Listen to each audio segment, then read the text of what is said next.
ভোজ্য তেলের বিষয়ে আরও বিস্তারিত জানাতে আমাদের সাথে যুক্ত হচ্ছেন সচিবালয় থেকে সহকর্মী হরি সাহা।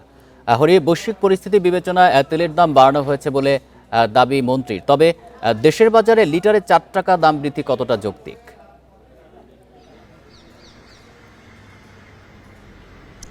আশরাফ, আমি একটু জানিয়ে রাখতে চাই, আমরা গত 15 দিন ধরে কিন্তু বাজারে দেখছি যে বোতলজাত সয়াবিন তেলের সরবরাহ অনেকটা কম।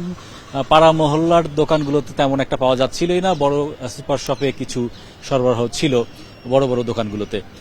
এই যখন অবস্থা, তখন কিন্তু আমরা গত সপ্তাহের দিকে বাণিজ্য মন্ত্রণালয়ের মন্ত্রীর সাথে এক বৈঠকে আমরা প্রশ্ন করেছিলাম যে আসলে বাজারে কিন্তু সয়াবিন তেল পাওয়া যাচ্ছে না। তিনি সেটা স্বীকার করেছিলেন যে বাজারে বোতলজাত সয়াবিন তেলের সরবরাহ কমেছে এবং বাড়তি দামে খোলা সয়াবিন তেল বিক্রি হচ্ছে।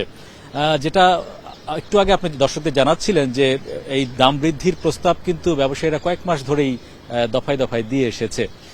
সেই সময়ে আসলে নতুন সরকার বিভিন্ন রকমের প্রেক্ষাপট বিবেচনায় করে সেই বিষয়টি আমলে নেয়নি। পরবর্তীতে তাদের দাবির প্রেক্ষিতেই কিন্তু আজকে দাম বাড়ানো হলো। প্রতি লিটার বোতলজাত সয়াবিন তেলে 4 টাকা, 199 টাকা প্রতি লিটার বিক্রি হবে এবং খোলা সয়াবিন তেল 179 টাকায় বিক্রি হবে।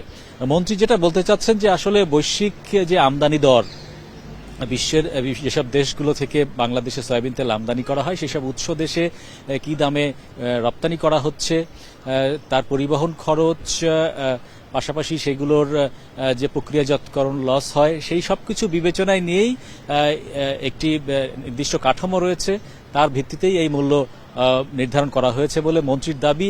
এবং তিনি আশ্বাস দিয়েছেন বিশ্ববাজারে যদি দাম কমে, দেশের বাজারেও কিন্তু এটা আবারও সমন্বয় করে কমিয়ে আনা হবে। যদিও ব্যবসায়ীদের দাবি, এখনো যে দাম সমন্বয় করা হলো 4 টাকা, তারপরেও তাদেরকে কিন্তু লোকসান দিতে হবে, এমন একটা দাবি তারা করেছেন এবং আগামী ঈদ উল ফিতরের পরে আরেক দফা বিষয়টি বিবেচনা নেওয়ার দাবিও কিন্তু আজকে জানিয়ে গেছে। তবে তারা একটা বিষয় আশ্বাস দিয়েছে ব্যবসায়ীরা, যে এই যে আজকে দাম সমন্বয় করা হলো, এর ফলে বাজারে তেলের সরবরাহ পরিস্থিতি স্বাভাবিক হবে। অর্থাৎ দাম বাড়ানোর জন্যই হয়তো এমন একটা পরিস্থিতি থাকতে পারে, তেমনটাও কিন্তু ভাবা অমূলক নয়।